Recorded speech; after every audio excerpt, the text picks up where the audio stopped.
Welcome to the Worrier to Warrior podcast. Stories and skills to help you remember who you were before the world told you who you should be. After a few more months away from the podcast, I thought that this was a perfect time to bring it back in honor of Mental Health Awareness Month, for this is one of the ways that I can continue the conversation in my little corner of the world about normalizing mental health and how mental health and physical health are not that different, and how we are more alike than we are different, no matter how the algorithms would have us view each other, and to have more compassion for ourselves and for each other at this moment in time. The last time that I recorded an episode, I was doing my own processing after saying goodbye to our daughter as she launched to a new college in a new country, new part of the world. She moved to Edinburgh, Scotland. And as can happen to anybody in a big transition period, it's a time to reassess. Who am I? What am I doing with my life? And because we are living in a fairly new community in California's Central Valley, I was able to find another purpose locally, which has been very inspiring. And today's guest is actually a part of that. Her name is Yessica Avencena, and she is the CEO and founder of Aspire Behavioral Health Clinics and MindfulYou psychotherapy and healing centers here in the Central Valley. And I found Yessica and what she offers because I was looking for a place that I could do my work in real life. Like many, I have been so fortunate to have the opportunity to work from home and to be able to offer therapeutic sessions and group movement classes through Zoom. And I continue to do that in my Worrier to Warrior yoga therapy membership program. It's been incredible. I have loved it. And there's been a lot of positives about that. But it's time to also be with people one-on-one and in real life, if that's possible. So I was looking for the right opportunity. And I came across this organization that is an insurance-based model of a behavioral health program. So it's group therapy, basically, but in this beautiful and inspiring model that Yessica created herself. And I'll let her tell you a little bit more about that within this interview. In this conversation, you'll hear about how she created this incredible offering. And she also shares with us some inspiring tools for supporting ourselves and the people that we love when it comes to our own mental health. We agree that there is a bit of a crisis going on, especially with young people.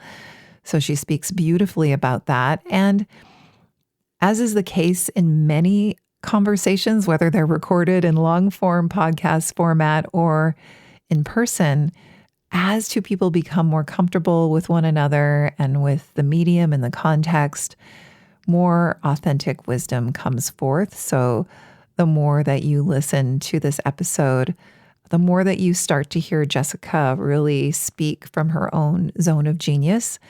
And I was definitely taking notes, and there is a lot that I took from this conversation. And I hope you feel the same way. I have many other people that I'm going to be recording in the next few weeks. So look for the podcast to be released every Friday for the foreseeable future. And thank you so much for being here today.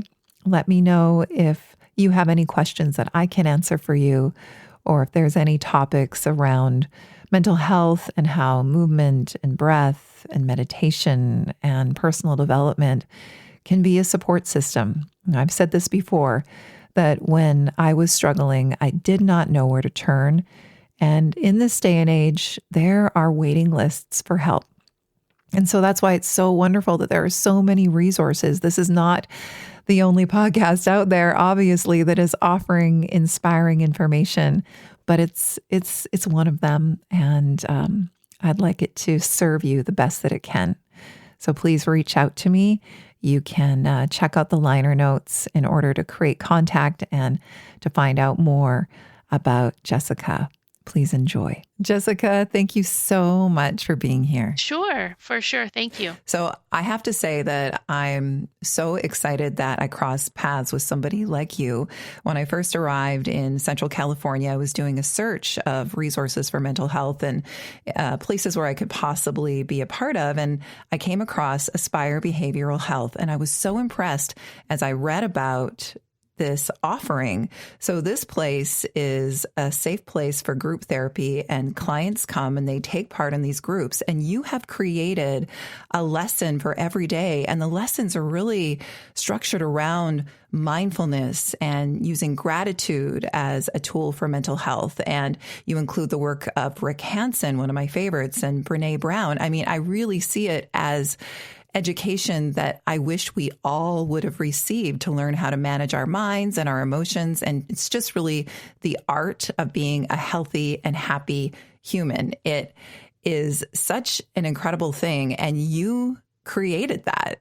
So, I mean, I admire that so much. And my first question to you is, what was it about your own life that led you to create such an incredible offering that is doing such beautiful work? Wow. Well, thank you, Lisa, for having me on, and thank you for that, summary. It's sometimes humbling to hear, when you create something, it's kind of like your child, your baby, and, you go in with the best of intentions, and but at some point you also have to just let it flourish on its own and allow other people to get involved. So it's beautiful to see what the vision originally was and that it actually did come to fruition. And even I think bigger, and it's still, we're developing and growing into what it's going to continue to be. But for me, my walk as a mental health clinician took me through the county mental health systems, the county hospital, inpatient hospitals. So I went through a lot of different models, if you will. Oftentimes people are so symptomatic, and you just kind of wish, like, gosh, wouldn't it be wonderful if we had a place where, and then you just start ideating, what you might do differently. When you start in this field, there's always a very humbling traineeship experience or a practicum experience where, you're the bottom of the totem pole and you're just observing for the most part. And really that's kind of how I learned to just observe. And part of my journey was noticing where I would have done things differently. But at that point, I was just a piece in the whole process. So I wasn't a change agent. And so someday I thought I might create something differently. So that's kind of where my journey started. I saw other systems. I saw other places, and I went here and I went there, and I did have a passion to help people, combined with some business skills I had prior to coming into the field of mental health. So I worked hard at moving up the ladder in order to have more influence in what I could do. Yeah, I think a lot of people in the mental health industry would agree with you that change needs to happen, that there are some missing pieces. I mean, it is a system that in many ways is broken and so necessary in our society. And your program also includes the importance of movement and mindfulness and being present centered. And we know how important that is. Now, a lot of people would see the need for change, but then not be able to actualize that. What is it about you? And maybe, what was it about you and your family system? Were you the friend that always wanted to help? What is it about you that was able to take the desire for change and actually make that happen? Yeah, I don't know. Maybe that's just ingrained in me. Coming to this country very, very early on, I was 7 years old, didn't speak any English whatsoever. And it was just this determination of you just got to sink or you swim, type of mentality. And so that was, I think, very much ingrained in me early on. If you're going to make it, it's up to you. And if you're going to make it, you gotta make it happen for yourself. So very much in my past that idea of just striving, and now, interestingly enough, I continue to strive, but understanding that it's about the journey, right? And maybe that's what's shifted, at least for me, in my own work for myself and my practice, is that, I'm no longer trying to get somewhere. I'm really much more about enjoying the journey, and as it unfolds, who comes into my life, beautiful people like yourself, and just really co-creating with everybody something that, maybe started off as my idea, but then now can be released into what everybody else can put into it and make it beautiful.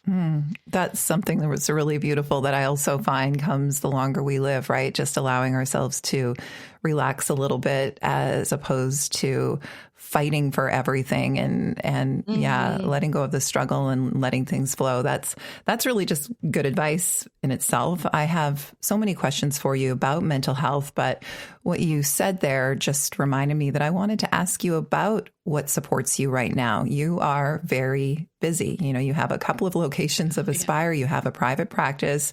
I know that your schedule is packed. You have a family. So what are the most important practices or maybe thoughts that do support you in your work and in your own mental health right now? Yes. Wow. I mean, I think that when you're out there and doing so much, there's got to be a lot of not doing as well, because otherwise it just becomes all consuming and not fun, and the grind, and then that's where people burn out. And not to say I haven't been there, because I have. So I think for me, it's really about my commitment to my own practice, which is daily. And for me, that didn't start off that way. I mean, I started in my meditation journey, not knowing it, about when I was 13 years old, through massive migraines that I'd had my whole life. And so I started with going to a psychologist finally, because they had gone up all the various medical, well, is this wrong? Well, is that wrong? And everything came back normal. So it was ultimately like, well, maybe you're just an overachiever that stresses yourself out. And so I was taught biofeedback at that time. And it was really this guy gave me a tape, and that's how long ago this was. And he gave me a tape that he had recorded of basically a guided meditation. And it wasn't called that. He called it, biofeedback. And so it was literally like him walking me through a body scan. And eventually, he said, listen to this every night. And I did. And so inadvertently fell into meditation very early on in my life, not calling it that. And then finding it again, in my really as a passion, and really putting myself in there in my late 20s, early 30s. And so that practice became one of those things where I did it like, it's almost like where you schedule yoga, like once a week, and you set time aside, and it's like, okay, I'm going to do it. And it's now progressed to, literally for me, it's these micro moments. In the morning, I meditate, between a meeting, if I have 2 minutes, I'll sit and I'll meditate. So it's no longer like something I schedule. It's now something that's just innately part of my all the time day. I have a whole episode that is about that, because it is challenging in our very real lives to set aside this huge chunk of time. And I think people think that in order to start meditation, that it needs to be that's what you have to an do. Enormous chunk of time. Yeah, but it can be these little moments threaded throughout the day. Listening to your story about finding meditation at such a young age, you are really a case study for how meditation and present-centered awareness can work to heal us. And sometimes I almost wish there was a different term, because I know you find it in your practice too.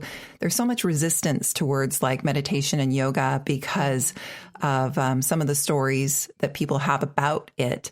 But really, meditation and yoga, I mean, it's all kind of in the same realm. And every practice is inviting us to become present-centered. And when we're led through a body scan, like you experienced as a teenager, that is so deeply healing for our nervous system. You're coming into relaxation and into brainwave states where there can be change. And you experience that. And then it sounds like your passion grew, and then you majored in mindfulness. Like, isn't that Isn't that all part of why you created this program that includes mindfulness in its mental health? Yes, I do. I do have to credit, the wonderful company. After I left the county mental health system, I went to work for this very progressive company. Some of you may have heard it, and their owner really embodies mindfulness. Like that's where I think I learned what is it that a leader, of an organization can really affect all the way down, trickle down, right? For mindfulness. And this lady who is the co-owner of a wonderful company, avid meditator, believer of the benefits of mindfulness.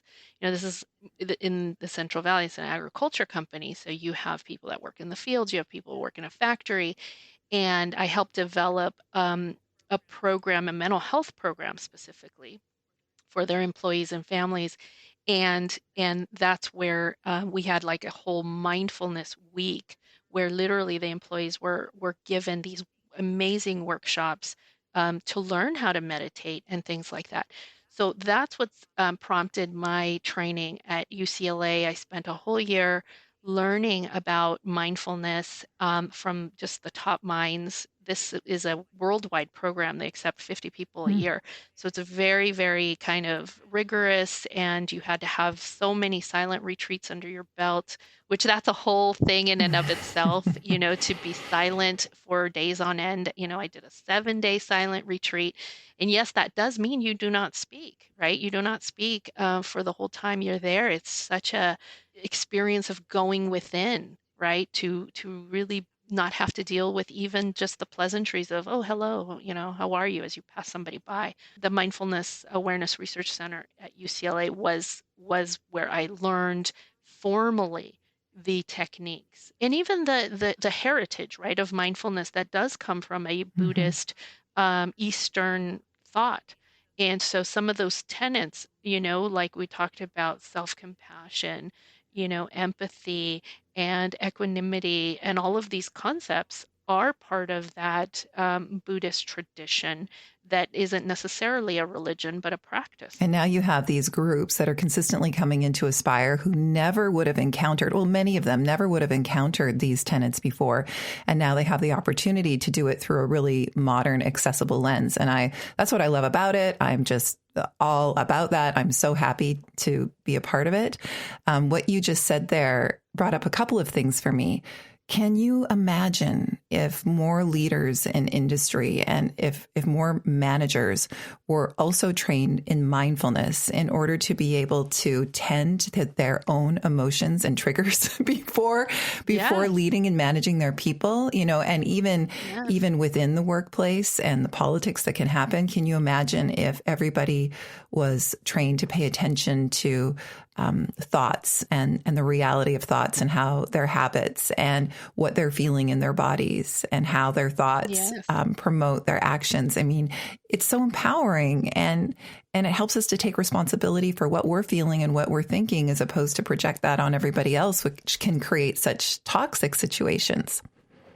Exactly. And it may sound quirky, but one of the easiest things to do, but I think I guess if people don't feel comfortable, right, it would feel kind of weird to start a meeting, but that's how I start, like, especially if it's a difficult meeting. And all of my clinical supervisions, I start with, let's take a mindful minute. Let's take a moment. And because people are rushing, people who, if I have 8 people in a room, who knows what their last 5 minutes before coming into this meeting was like, or their day up to that point, what's in their mind, what's in their heart. So literally just taking that moment to settle. And sometimes I guide, sometimes I don't. Sometimes it's literally like, here, we're just going to, put some music on it. We're going to just quiet our minds, close our eyes, and take a deep breath. It recenters everybody in that room. And then it allows that energy to kind of meld. And now we're ready to start the meeting. Yeah, your conversation can be so much more fruitful when people are coming again from that place of being present-centered rather than being fully in that sympathetic nervous system response. And then it may not be a productive meeting because we might be coming from our own limiting lens in that place. So I love that you do that. I do that in, private sessions with clients as well. But it makes me think that we should normalize doing that, in our family systems as well. Although Yes. I've said this on this show as well, it certainly has supported me in my role as mother, being able to take myself away into another room and being with myself for a moment or two before I step back into that conversation. Oh my gosh, yes. I mean, I always say this to clients and everybody, like nobody's perfect. And if you think somebody is perfect, then you just don't know their whole Oh, yeah. story. Because, as a therapist, I really, really believe that. And as a human being, we're all doing our best at the moment that we are in our lives. And so these techniques, these practices, you're not going to see an effect right then and there, but you're going to see it a month, 2 months, a year, 2 years. You're going to notice, gosh, I've really grown. Gosh, usually that would have triggered me, or I would have gone off, or whatever. And we still, it's a never-ending work in progress. We're always becoming that better version of ourselves. We're always forgiving ourselves for the last mistake we just did. And so that self-compassion and that meditation practice is crucial. Otherwise, the ego mind takes over, and there we are, full of, judgment and resentment and all of those things. That's something that you teach in the lessons that your clinicians are teaching to the groups, is the idea of self-compassion and self-forgiveness. And I just want to touch on that because I'm sure you've heard this from clients. I have heard this from clients who feel if they are too easy on themselves, that they'll just never do anything. They'll never actualize anything. And in fact, I'll have you maybe share that it's quite opposite. Yes. I mean, that's really one of the big lessons in my life, right? It was all about striving and what's next and the next degree and the next thing and the next. And now I'm really, maybe it's also my middle age, right? But I'm also starting to realize it's going to flow. It's going to flow. It's the journey. I have to be loving myself. Loving myself. And I know it sounds crazy. In our Western world, loving yourself is equated to the ego and self-indulgence and all these things. But I've really spent a lot of time with myself practicing self-love, and to the point of having these moments of self-touch, hugging, literally giving myself that love that you give naturally and easily to somebody else. The Worrier to Worrier podcast. We'll be right back. This episode is brought to you by my meaningful resource for my members, Worrier to Worrier Yoga Therapy. I created an accessible, affordable resource of self-care to support you from home as your own personal yoga therapist. My members receive live weekly classes and a continuously updated selection of therapeutic offerings in varying lengths and intentions.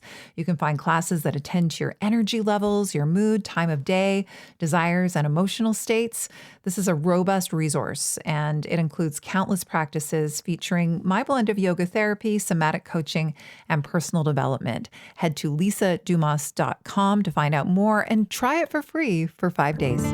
Well, we have this inner cynicism, which I think a lot of people don't realize is, again, what we've internalized as we've grown up. And I notice it too when I'm offering self-touch and that self-hug in groups at Aspire or with clients. People will feel funny about it at first. And so there's such a resistance to that. And I think that terms like self-love and self-compassion, they've maybe even been overused and lost some of their power, but it is so powerful to take a moment or two to feel appreciative for ourselves and for what is going right in our lives. It's not like we're saying, let's bypass everything that's real and hard. No, mindfulness can actually help us to meet those challenges as we would like to.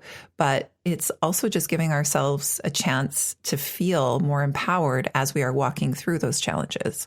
Correct. Yeah, it's not swooshing. Like, I have two things in my room, is a rug and a mirror.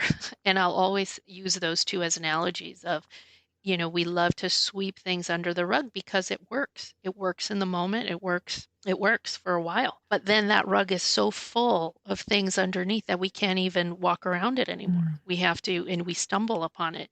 And then we have to look into the mirror right? But it's a difficult process to actually do that, to actually take the time to feel. And then we need these tools to help us through. Well, and most of us were taught to sweep it under the rug and to dry our eyes and to toughen up and get a thicker skin. I mean, I was certainly. And now we're learning, oh, there's a better way. Okay. So one of the reasons that I wanted to speak to you when I was bringing this podcast back is because May is Mental Health Awareness Month. And you've already spoken about burnout. And that is, I encounter so much overwhelm right now in clients and in people that I know personally. So how do you help people cope initially with feeling like they're really at their breaking point? Yeah, I think one of the things you'll find is when you come into Aspire, MindfulYou, any of the spaces I've created, I try to make it seem as though you're not going in for, mental health treatment. You're going into a yoga studio, or you're going into somewhere to get a massage, something positive that you're looking forward to. And so even from when people walk in the door, it's about the environment. It's about the de-stressing, the de-escalating, down-regulating, all these words, where we're giving ourselves the permission to just take the time to invest in yourself, for your self-care, for your mental health.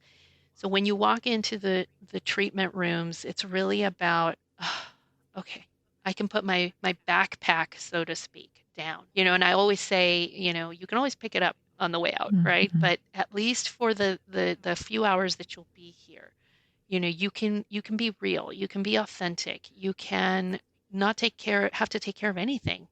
And you're just here to learn, to introspect, to go within. And so I think that's what is ultimately needed for burnout, right? Because we think we're always having to do things, it's always the doing. And so here we're trying to just, hey, soak in what resonates, do the practices, walk the walk, and we guarantee you a month or two later, you're going to see a big change in your life. And burnout, as that appears in home life, as that appears in work life, practical micro practices, what would you say to a client when they're having moments that just feel really untenable? What would be a piece of advice that you would give somebody that they can really take away, that is accessible, that they could do for themselves? And, we have lots of these. This is like the big toolkit, right? That it's this imaginary toolkit that every day you come in and we're going to teach you something new that you can put into that toolkit.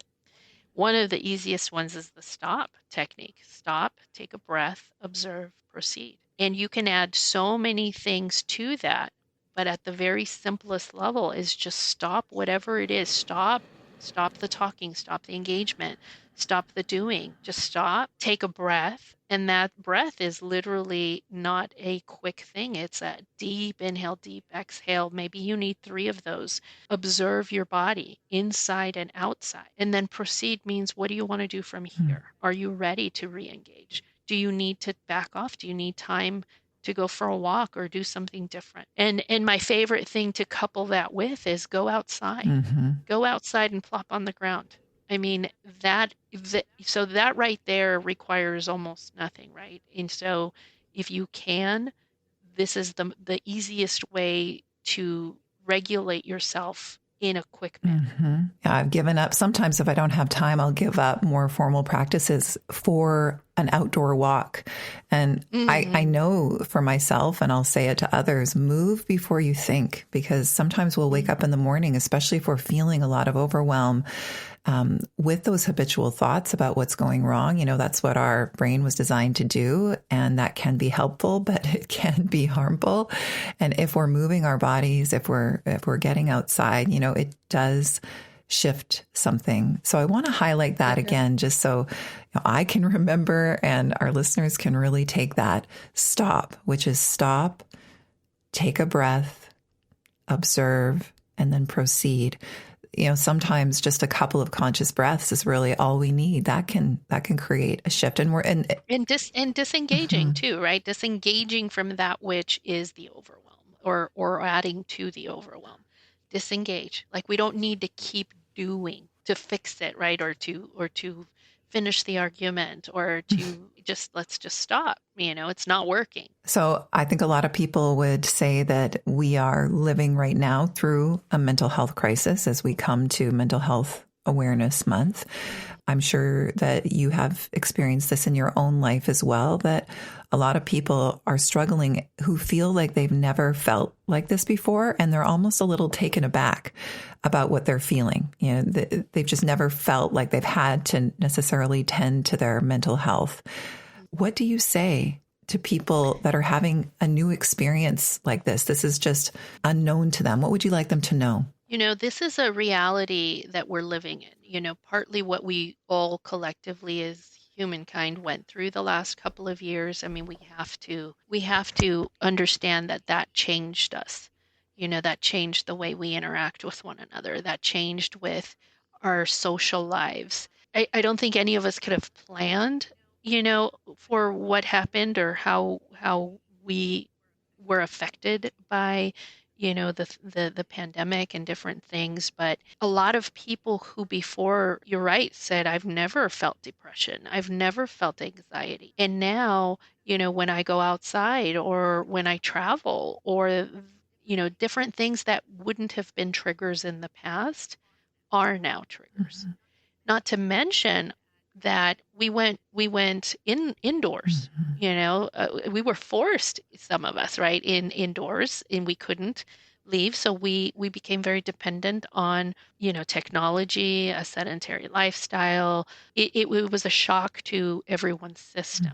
We're very blessed to be in a first world country, but we also have first world problems, things that in other countries you don't see. I recently traveled to Colombia. I'm a big proponent of plant-based medicine, and just seeing the simplicity of life. I spent about 8 days there living in the Amazon and engaging with a tribe down there and just local people and seeing the simplicity of life. They also don't have, a lot of the problems we have, although they don't have a lot of the blessings we have at the same time. So it's this crazy dichotomy between we have a lot, but we also have issues that come out of that. And depression, anxiety are some of the things that people are experiencing today more so than ever in our country, as well as our teens. Our teens are suffering so much with their identity. Who am I supposed to be? This changing world, demands of parents, demands of school, all of these things, combining to create this environment of a mental health crisis for us. So literally what I saw in Colombia was like getting back to the basics was always where it's at, right? The simplicity of unplugging, the simplicity of getting back to nature, getting back to conversations, getting back to family, to friends, engagement, community, all of these things. As simple as they do sound, it's almost becoming a luxury, right? To engage in some of these things. Oh yeah. What used to feel like a fun activity 3 years ago, it's just completely different now. Just spending time in my backyard, it just gives me so much joy. One of the things that I wanted to talk to you about is something that you mentioned in your answer there, which is our teens. And I am the mother of a 20-year-old, who, like so many, lost so much over the past years. And, as parents, we're so close to that situation. It's really hard. I can speak for myself here too. We can focus on fixing. It's really easy to come from a place of fear when we're seeing what's going on with our young people, especially if the topic of suicide comes up. We're really afraid of that. Of course.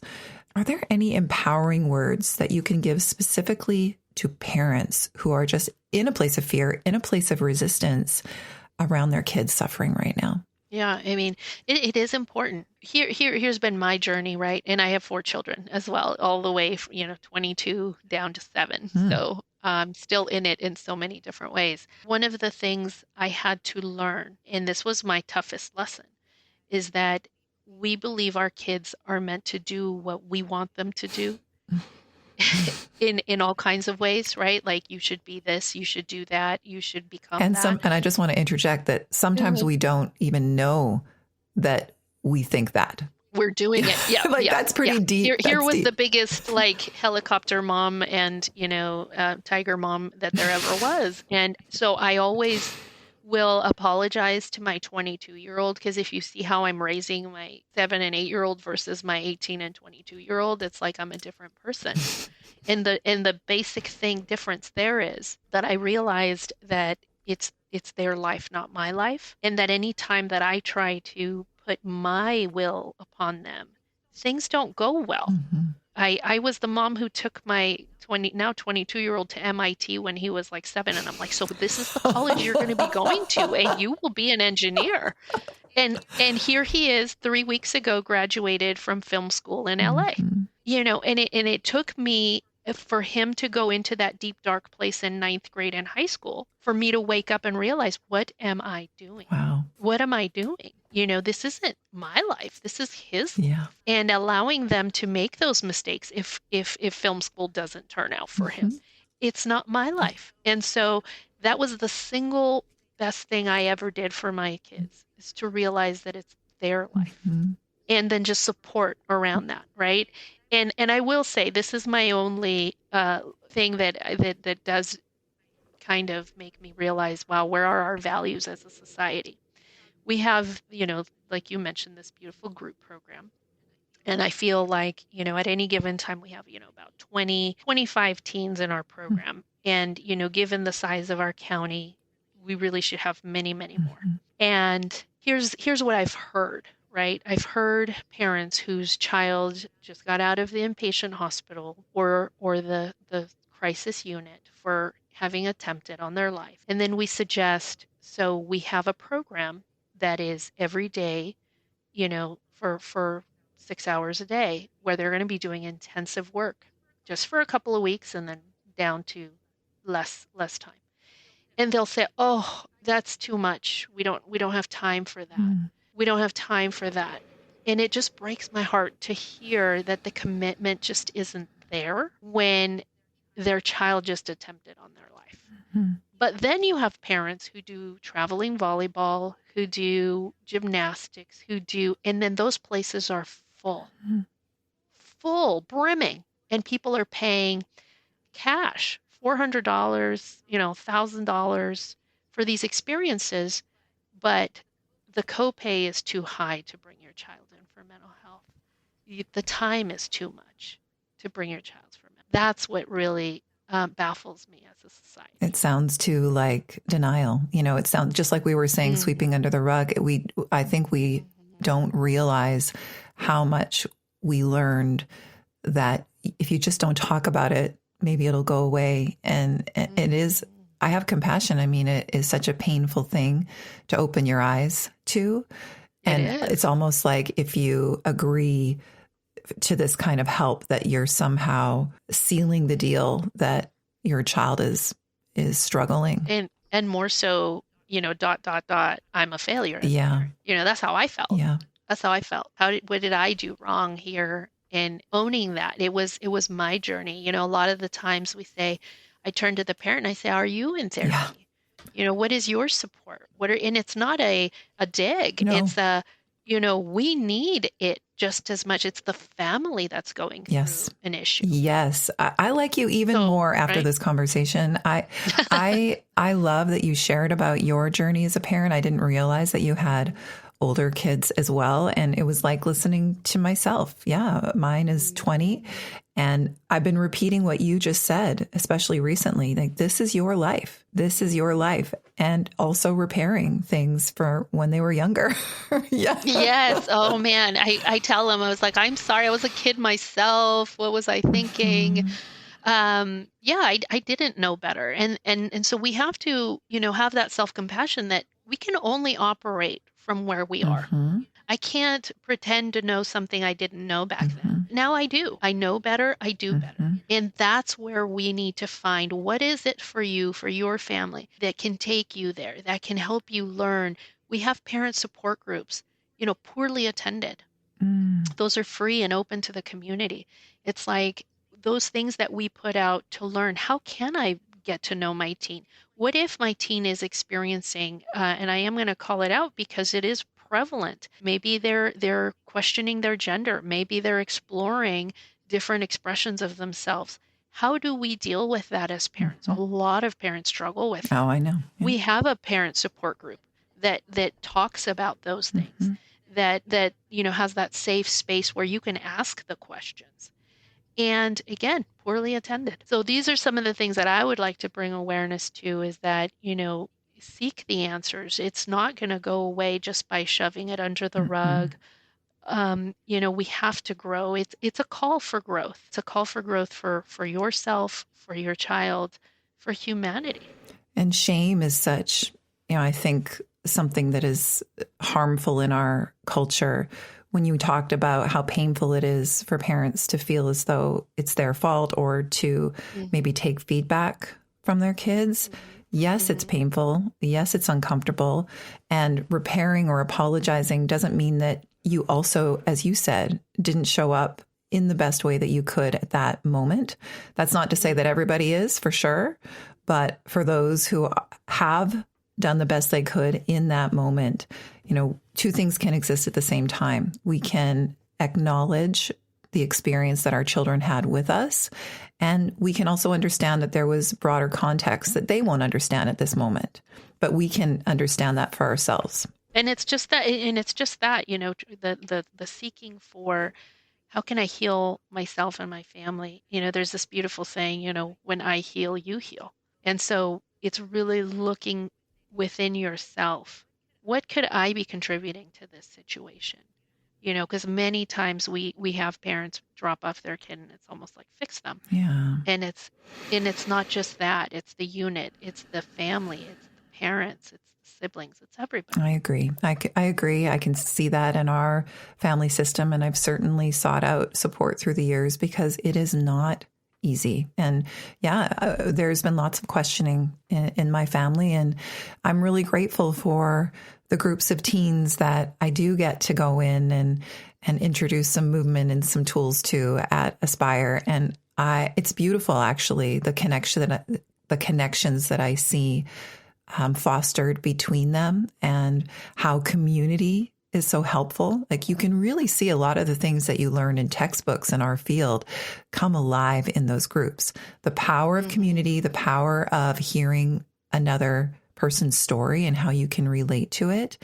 And then the power of moving as a group. That's what I've trained in. We don't even sometimes have to speak if we're not comfortable, just kind of moving as a group or breathing as a group. All of these things are very healing. And then, having this non-judgmental place. And it's a sad reality that not every space is like that. It's a sad reality that the society as a whole is not as open to the revolution that our kids are right now. This questioning, personally, I think it's a wonderful thing. And it's sad that there's so much resistance, For sure. And so we're here. We're going to continue to be here. Every year we take a look at the curriculum, we revamp.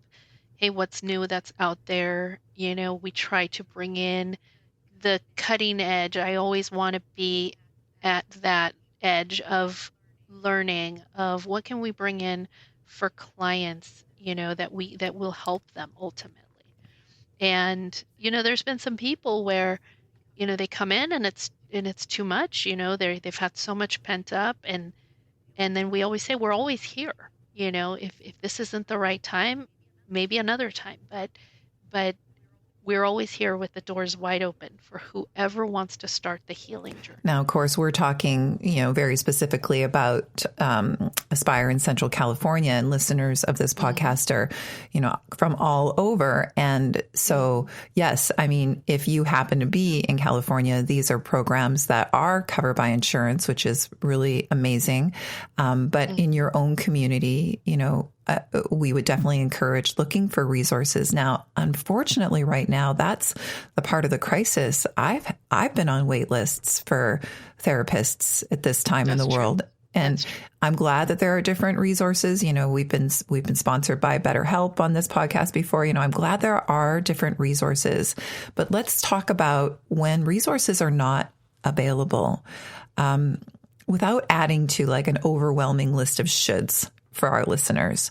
What are a couple of things that you feel that everybody could easily, first of all, let's start with easily be adding to their own self-care practices in order to be beneficial?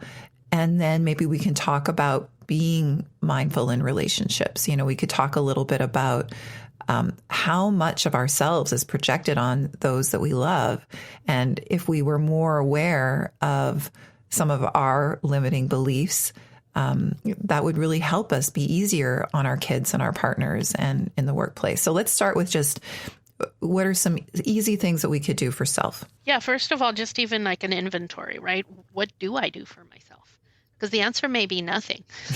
It may be I just go through life and I work and I do the kids and I take them here and I do that, and then I collapse at the end of the day and go to sleep, and then I start over the next day. So if that's what life feels like or looks like, we need to move some things. We need to really take inventory of where can we take a breath. And I say take a breath because it's as easy as that, where we put our phone down, we close the laptop, we sit in the parking lot. It literally could be that. You can be waiting for the kids to come out, and instead of, because what do? We all do it. We reach for the phone, we start scrolling, we call somebody. And so where do I already have built-in spaces that I don't have to create? And there's lots of them if you think about it. Even in the shower, we all have to shower. So things like that, you can start to notice, I'm just going to be present. I'm just going to notice how often my mind drifts off and come back. I'm going to have positive affirmations. I'm going to look in the mirror while I wait for the kids to run out and, my visor, and say, I love you, and hold that gaze. Simple things. I love that one. Thing. How often are we, just sitting at a red light and we don't seem to be able to just be still anymore. But just like a quick glance, like, yeah, I've got you, you're doing great. You're doing better than you think you are. That's usually true. Yes. That's usually true. Yes. I love that. You are enough. Yes. Anything like I do have a mindfulness masterclass on that I took a lot of the lessons and then kind of went a little deeper on an app, the Mindful Minute app. It's on both, the Android and iOS markets, and I go through week by week. You can listen to it in the car. There's a meditation at the end. Something like this. There's tons of resources out there. Insight Timer is one of my favorites, where you can learn some of these things. What even is mindfulness, right? If you haven't taken that full deep dive into it, what is it? What is the true authentic self versus the ego? What is my mind-body connection? What are these energy centers people talk about? So these are some of the things that we can start doing. One of the best things I've done is listen to podcasts or books while I'm driving. And that way, my commute becomes my enriching living experience. And the best part of that is that you're actually engaging the doing by driving. And so your mind, your left brain, is engaged. So it doesn't have to hijack, your learning. Kind of like when you do Zoom calls, we're always multitasking, have other windows open, because we need that part to be engaged, to listen. Oh, I love that you just gave us even more permission to listen to podcasts while we're driving. That's awesome. Now, I'm going to honor your time here. I know we just have a couple more minutes, but, you brought up what is mindfulness. And I know that is a bit to unpack, but I would love it if you just kind of summed it up for us. And then again, there is a lot to unpack in what I'm about to ask you, but I would say that one of the most important things for our own mental health is to kind of learn to own what's ours when it comes to our emotions. and our thoughts. So if you wouldn't mind, and I think that goes together, the practice of mindfulness and the practice of getting to know ourselves and getting to know which beliefs and maybe what we learned when we grew up that is informing the emotions that we're having. And then that's what can be so destructive in relationships, because we'll make those emotions about somebody else when in fact, the work is to understand where they live in us and to take care of that. So would you mind speaking to all of that as we close? Sure. No, yeah, it is beautiful how you laid it out, because it's almost like the analogy I'm thinking that came up in my brain is literally like when you're going to go do a messy art project, you're going to put down some kind of covering for your table. You're going to make sure that that foundation is there so that then you can go do all the messy work you want and come up with something beautiful at the end. So mindfulness is that newspaper or that cloth that you're laying down first.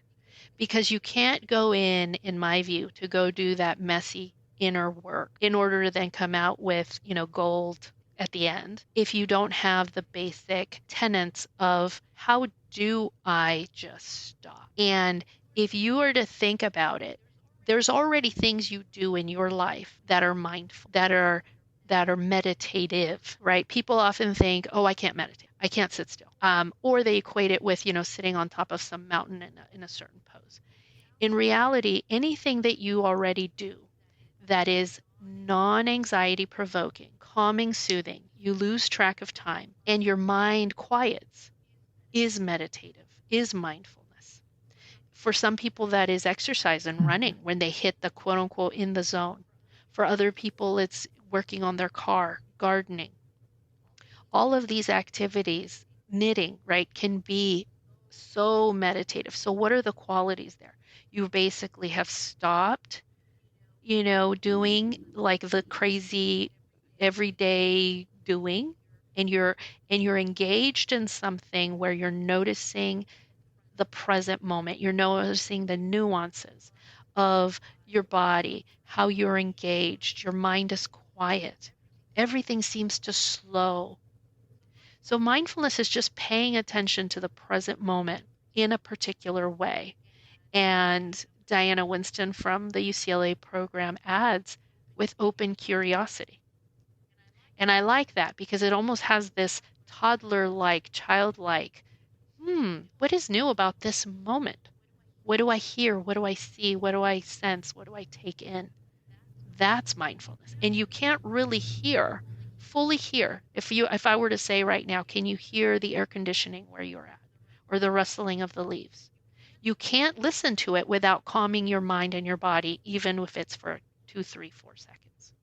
That's mindfulness. So everyone can do it. We all were born mindful. If you look at an infant, that infant is just observing, taking everything in, and they're just mindful. We're mindful up until our narrative starts, which for some of us is a year and a half, other people 3 years old. But until your narrative in your brain starts, you are just 100% mindful. So it's funny that we are born that way, and we almost spend our whole lives trying to cultivate that back. I love listening to somebody talk about their zone of genius. That was very inspiring. I'm inspired to be even more curious as I head away from this conversation. And I'm so glad I'm bringing this podcast back, because it's actually the opportunity I have to talk deeply with people in my life that I'm just getting to know. Would we have the time to do this otherwise if I didn't ask you? Yes.